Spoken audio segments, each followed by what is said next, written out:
How nice is Obama when there is no camera around? In 2008, I raised money for his first campaign, with a few of my more political friends. Nothing too big or impressive, but not bad for a very rural area. Obama stopped through our little town a couple of times that year, en route to bigger cities and events. Both times we were able to raise many thousands of dollars for the campaign. I have always been a registered, devoted and militant independent, voting for the caliber of the individual and their intellect, versus the party. Because of my job at the time, I had worked with a lot of nationally known politicians from both parties, and I had learned to equally dislike all of them for different reasons. In short, the Dems tended to be pedantic, boring, and snobbish. The Republicans were definitely more fun to hang out with, but were typically very arrogant, dim-witted, hypocritical, and full of crap. So, I didn't have any preconceptions about Obama, and my political experience had taught me to distrust all politicians, so he was already under suspicion before I met him.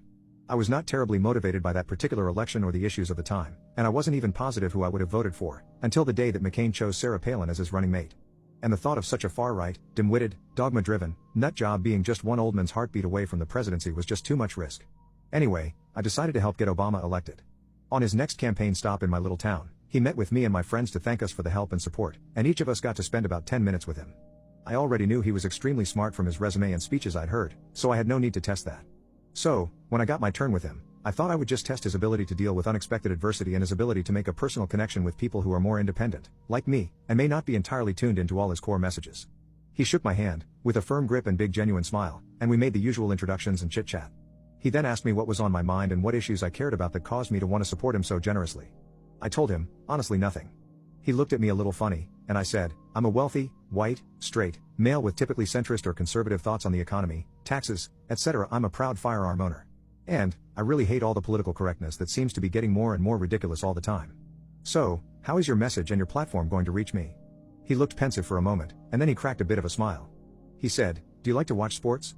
I said, some. I draw the line at watching golf and bowling. He laughed and said, how about college football? Sure, I love it.